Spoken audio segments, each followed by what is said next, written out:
Good evening, everyone, and welcome to another edition of the Midwest Plainsman. And this evening, I am joined by my good friends Larry and Steven from a new group I came across just here recently. They're out of Chicago called the Trick Shooter Social Club.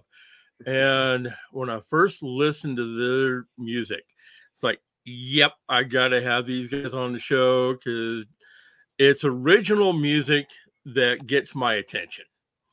And that's what resonates with me. And I know it resonates with a lot of people. So that was the whole reason behind getting you guys on the show. I do appreciate you taking time out. So thank you. We're thrilled to be here, man. Thank you so much. We're really 100%. Yeah, we're excited about this. Excellent. So now, so Clay, how long have you guys been around? So the band itself has evolved a bit over the years. The current lineup, since probably about 2016, that we've had sort of this current lineup. Larry and I go way back. We had been in previous bands together. We've known each other forever, and we founded this band, and we do all the writing. So he and I have been working together as creative partners forever. But the band, as it is now, probably about 2016 with the current lineup. Excellent. And so. Okay, so is it you two that originated the band? Yeah, we found each other through some mutual friends. We got in a band, and we played a bunch of stuff with them, wrote some stuff, and it just sort of naturally sort of faded out. And like there was always a connection with Steve and I, and the writing and the creation, and so we just decided to see what would happen if we sat down with two acoustic guitars and start writing. And that's what we did. And there's certainly a story behind the first night of that. Steve, you're great at telling this, so by all means. Well, yeah, I mean, just to your point, though, even Earl, like, we really wanted it to be original music, so we both kind of had, enough sort of floating around. We started writing a little bit, and we're like, wait, we'll find a little, like, rehearsal space. So we entered an ad, like, this guy opened up, like, a new rehearsal space not far from us, so we went down there. It was basically the dude's house, and it was, like, his basement. And so we're down there working on songs, in this kind of quasi-studio while he's like making tacos with his living girlfriend, and they're getting in like a fight, So we're trying to like write music, and we're pretty much in somebody's house right now. We need a better space, so we ended up upgrading our rehearsal space. I think that was one of our better decisions in the early days. Yeah. Excellent. So, yeah, like I said, when I talk about original music from independent artists, for some reason, because I've grown up with music all my life. I was in band and choir all through school and got involved in the music industry, the entertainment industry as a DJ, and then it just kind of rolled on from there. But it's always been original music that gets my attention because a lot of the music that, to me, in my own opinion, that's created these days doesn't exactly have a whole hell of a lot of originality anymore. And that's what, to me, is what counts. We would agree, man. It's like, and had, coming up, I've been in bands since I was a sophomore in high school. So you do all that stuff. You're in cover bands and you're in all kinds, in Chicago, the street fairs are basically, 80s, tribute bands and blues bands, and God bless them all. But like, we were really specific. We wanted to make original rock and roll music, and we wanted it, for better or for worse, we were going to live and die on original material. We've never played a cover, and not that we're above it or beyond it. It's just this band is about original stuff, and so we really appreciate that. And it's a tough because there's less of a market for that these days, which is kind of a shame. But it's all about the writing for us and being able to tell a story and to create music that you can really believe in and get behind. And when it works, it's the most gratifying thing. And when it doesn't, at least you're chasing something that at least in our minds, feels like it's worthwhile. Oh, I completely agree with you there. Is when you've got music that tells stories that really connects with people, that's what they love. Yeah, totally. Yeah, and that's what we've always loved. I mean, like like the music that mattered the most to each of us kind of coming up. I mean, that's the stuff that resonates with you. So, you're just trying to, in some small way, be a part of that tradition, Okay, my friend Patsy, she's down south. She wants to know how long you two been playing. Go ahead, Larry. I'll let you start. Yeah, together, Steve and I have been together for 20 years, writing songs together. Like Steve said, we've been in this last iteration of this band since 2016. But we've both played our instrument since we were in high school. And it was, it's the classic. I mean, like both of us came up, as people just love primarily rock. I mean, I grew up on rock. I mean, I grew up on rock and punk, and in Detroit, I grew up in Detroit. So it's like you had sort of like the remnants of Motown when I came up. You had a lot of Iggy Pop and a lot of Seeger. So you had this weird combination of like rootsy heartland singer songwriter and sort of punk and like all that stuff just gets under your skin. So for me, it was like I wanted to learn how to play guitar, and I wanted to be able to know enough to write, and that's always been my jam. And Larry, I think you were similar. Yeah, completely. I mean, I think, and it should be said, like Steve and I have the weirdest Venn diagram in the middle of the Venn diagram set of heroes. Like we love all the same stuff. From Dom Petty to Johnny Cash to Social Distortion, MC5. So like our back catalog of heroes goes back a long way as well. Well, we're definitely going to be playing a couple of your videos this evening during the interview. So that way everybody gets a chance to hear your music. And yeah, because I know that the music scene in Chicago is huge. Because I think Chicago is really just as big as Nashville almost. Yeah. It's massive, and it's there's all kinds of venues. There's all kinds of it's a big forest. And we live and breathe it every day, and it's good. We love it. I mean, we're friendly with a lot of bands that we really like. And we're good with some promoters, and in clubs. Like we just played a show last Sunday at a club called Shuba's that's been like a seminal music house in Chicago since we got to town. And it's never not cool to play that room. Like we played it again, and it just always feels good. Like this is wild, man. This is like a couple of years back. We played a show. So Neil Young, his ex-wife Peggy Young, who has passed away since, they got divorced, and she went out on the road with a band. It was Peggy Young and the Survivors. Peggy Young and the Survivors. And we were on the same bill, and so we're at sound check. And we're like, that's Peggy Young. That's pretty cool. And then her band, she put together like literally like it was like the Rock and Roll Hall of Fame. Like all these guys. Spooner was up there. It was Spooner Oldham, right, Larry? Yeah. Yep. And he was just one. But he had like 5 or 6 guys that were all like in the Rock and Roll Hall of Fame as sidemen for B.B. King or for Dylan. It was unbelievable. So we were just like Googling these guys as we're like, hey, we were just like so cool. And they were great. And they were great people. They were amazing. So that was like one of those great like random Chicago gig stories where you never know what you're gonna get. Yeah, there was a fun. Oh, sorry. Go ahead. Basically, I was just going to find out now when you're walking into a place that that a lot of the old time musicians, the very well known musicians, have played at. Is it ever intimidating? That night it was for certain. I mean, you walk in and you're looking at guys who wrote with Aretha Franklin and the Everly Brothers. They're in the Rock and Roll Hall of Fame.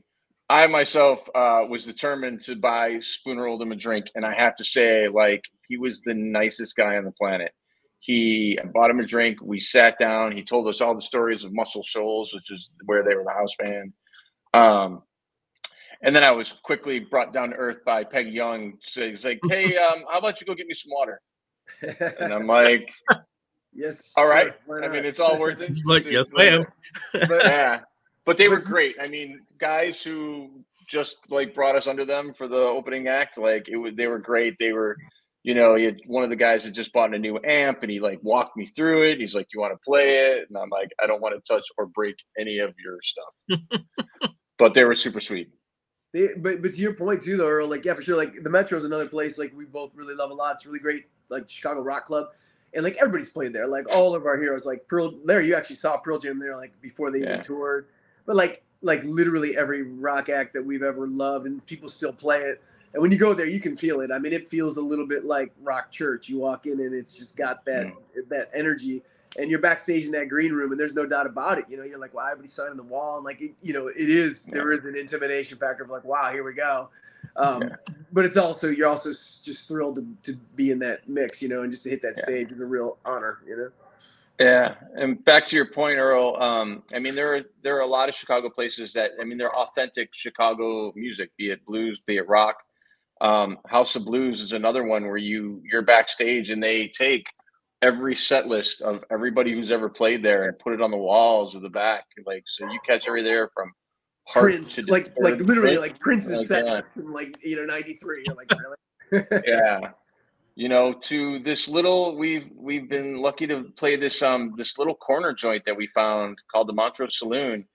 And it's small, but I mean, it just reeks of like Chicago music. And it's great to see like the tradition just sort of carrying on in every iteration possible. The only other one that cracked me up, man, there's this club called the Double Door that was also like a really important club in town. It closed, unfortunately, which has been a hit to the scene. But as you were walking on stage, they had a sign that only the bands could see. And it literally said three rules: no smoking, no pyrotechnics, and don't close with a cover. I love that. I was like, yeah, there you go, right? Oh yeah, well, yeah, I can definitely understand places having nose in place, especially after that incident back years ago with old Whitesnake. And it's like, that's what, I remember that incident. It's like, damn. Unreal. Yeah. And you go to some of those clubs, you're like, you can see how something like that can happen because it's crazy, it's scary. Because I mean, we've even got guys over here that, and we've got venues over here that are using those new cold spark machines, and places are all up in arms, say, "Whoa, no pyrotechnics." It's like, it's not pyro. It's like, right. Yeah. Right. Yep. It may look that way, but no, it's not. Right. Technology helps for sure, man. All right. So now, like I said, we're going to get playing a couple of your videos this evening. And first one's going to be If I Could. Now, this is, let's see, was this the first one that came out, or which one was this one? Yeah, this came out a few EPs ago. This was a single off one of our EPs. We shot that video in Chicago, kind of right near Midway Airport, little South Side dive bar. It was awesome. And, the song itself, it's interesting because, like, we sort of end up in that sort of like roots rock. We bring a lot of different, I think a lot of different influences into the music. But, the song has, it's really groove based. And I think Larry, would always talk about like kind of write with the groove in mind first. And then we're able to incorporate some other elements. So it's got kind of a rootsy rock thing, but it's got some other things going on as well. Okay. Oh, something else I was going to find out now. How many members are there now of the band? We have 8 total. So we do fiddle, keys, couple guitars, couple singers, accordion, and a rhythm section. And sometimes we'll scale down a little bit if we need to, but when we're full force, we're 8. Nice. All right. This is going to be we're going to get to this video. This is If I Could.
Oh man.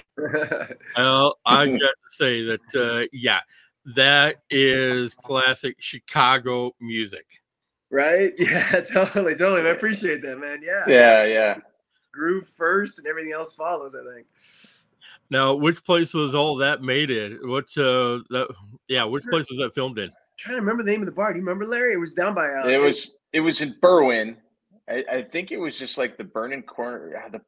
Maybe like the Berwyn something. Yeah, it was a little locals. And the funny thing is, all the characters you see at the bar, they were just in there drinking. So like, the director, he was like, I'm just gonna like buy everybody drinks, tell them that we're doing a thing, and they were like, yeah, of course. And they were just these great faces and great characters, and they got into it once they found out we're doing a music video. So it was instant production value. It was like a Tarantino film when you walked in. You're like, this is perfect. Yeah. Like, you don't do anything. But I also think, we wanted to keep it sort of authentic to like where we would like play shows early on, and then to, the places that felt like the vibe that we share with a lot of the places we play around town. Yep, totally. Nice. Okay, now, let's see. Now, the next one I was going to do here, this was like from, I think 5 years ago, Emma Breeze at Uncommon Ground. Wow. Yeah, super cool, man. Yeah. Wow. This would be like unplugged, and Emma. It's funny, we were just talking about bringing Emma back into the set. So this is a song a few years ago that we always really liked. We kind of played it like acoustic. We were thinking about reinventing it and really plugging it in and giving it a little kick. But our goal is if you can write something on acoustic or on piano and just really, just the bare bones of it hold, then we can take it lots of ways. But we usually just try to distill it down. It just doesn't work small. And if it works small, it can work big. Mm-hmm. But this was Uncommon. Yeah, that's super fun. Yeah, that's funny. We haven't. Okay, cool. Well, let's see. Yeah, we're going to get to that one, and then we're going to continue on here. So let's get after that one here right quick. features Maggie Mitchell on vocals, and Ruth Bath on the accordion. This is called Head of Hands.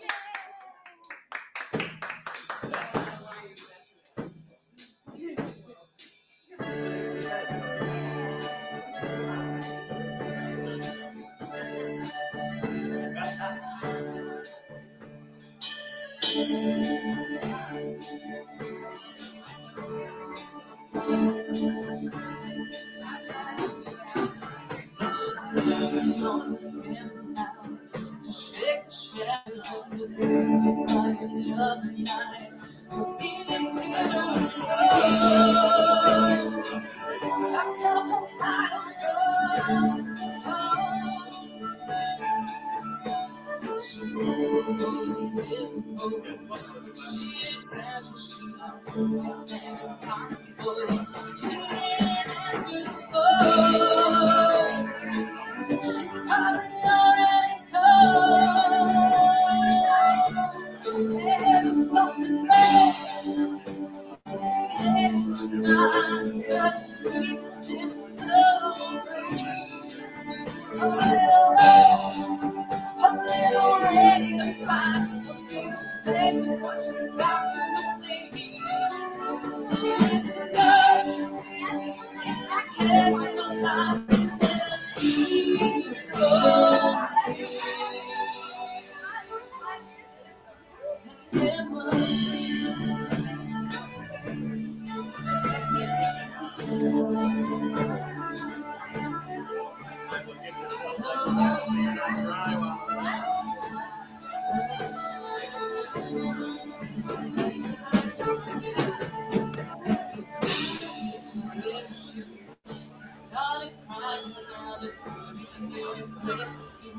she's so trying to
Another good one. And yeah, I would definitely recommend bringing that one back. Definitely.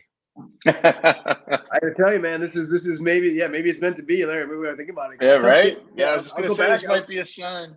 We were literally just talking about this last week, but yeah, maybe we do it. It'd be fun. I miss that song. It's funny how a lot of times I'll sing that during sound check. I don't even know why, and I think you heard me do that at Shubas, and you're like, "Hey, we should bring that back." You know, so they stick in your head for sure. Yeah, I think that was one of the first four original demos that we like wrote together in that the Taco E basement. Cool. All right, so now what do you guys have on your schedule coming up now? No, you want to give the rundown on shows and that kind of stuff? Yeah, I mean, so we are playing. Well, first of all, like right now, we're in the heat of writing, so we're working on a new EP, and that is it's always a ton of fun. We found a lot of ways to collaborate, even when we can't be in the room. A lot of back and forth, and I can speak for myself on this one. Like the writing process that like we formed over the years, Steve and I, like it's one of my favorite things in the world to do. Don't kill my kids. I said that, but yeah, it's one of the most creatively satisfying things that this sort of way we've gone about writing. So we're going to continue writing. We're going to start recording the EP, and then the next couple of months we've got shows in Chicago. Plays the Montrose Saloon that I talked about before. We are working on a couple of other gigs with a promoter that we can't really talk about just yet. But they book Shubas and Metro and all the other places that we talk about. So, and we're hoping maybe we can come see you in Iowa this summer, man. It'd be fun to come Yeah. out and play the show. Excellent. I was just thinking the same thing because I'm actually affiliated with a nonprofit organization here in Waterloo called Main Street Waterloo. And we work with all the downtown businesses, and also we put on events too. And we're also part of the music scene as well, because we have bands that come and play pretty much almost every weekend during the summer downtown. We'd love that, man. Now, really, I'd be a blast. I mean, we'd be thrilled to do it. Our drummer's from Iowa too, man, so we'd get a kick out of coming back. Excellent. Yeah, we will get in the car and be there whenever you need us. Yeah, it'd be fun. It'd be really fun. Well, I'm probably going to be passing along the information to the powers that be there. And yeah, because we've also got Taste of Waterloo this year, and also our Waterloo Days, which is our yearly celebration. So that would also be a great event for you guys. That would be awesome. Yeah, honestly, really, like, let us know what works, but we'd be thrilled to come out and play a show. It'd be really fun. Excellent. Now, for folks that would love to get a hold of their CDs, go to their website, and you can get you can pick up CDs that way. I've got one, and I've already added it to the playlist when I'm on the radio. So I'm definitely sharing their music that way. And I really enjoyed the music that I've been listening to. So, yeah, I am very happy that I came across you guys. Oh, man, we are too. And thanks so much for reaching out to us. I mean, honestly, we're thrilled. I mean, it's so great to be able to have a conversation with you, and we're thrilled that the music resonated with you. That's really good. You're a guy who's been around music and all kinds of music for a long time, so it means something to us that it jumped out at you, man. Well, and plus I can also help to promote you guys over this way as well, since how is I've been working with independent musicians for the last 12 to 13 years, and to help promote them and their music. Seems how a lot of them are not mainstream, and the more promotion that they can get, the better off they are. Totally. We just wanted to get people to kind of at least give us a chance and hear the music and see if it resonates. That's everything. So yeah, no, we really appreciate it. No, you are very welcome, guys. And again, I want to thank you for taking time out to come join me. This has really been enjoyable, and I look forward to.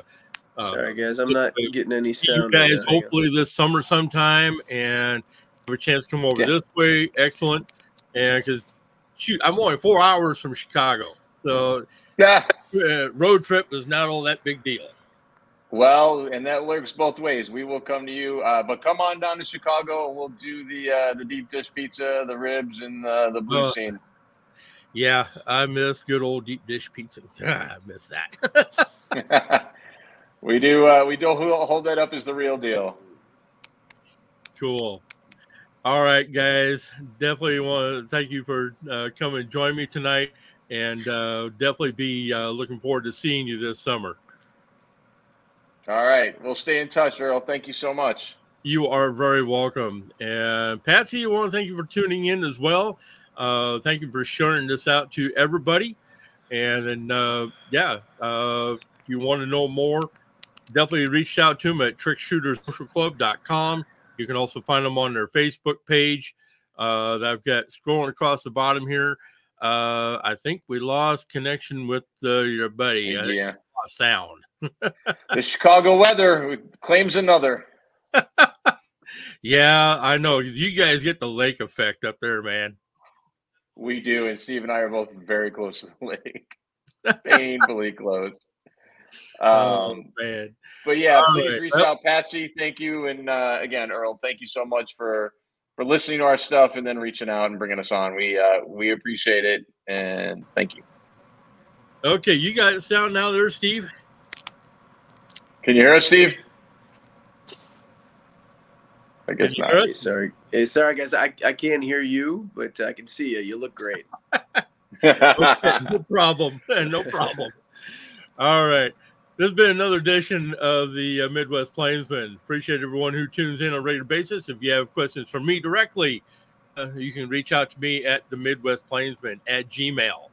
And you can also reach out to me through Nightwolf Event DJ, LLC. And I'll be able to get your messages that way as well. Have a great night. Thanks for tuning in. And we're going to be out of here for the night. Thanks, guys. All right. Thank you.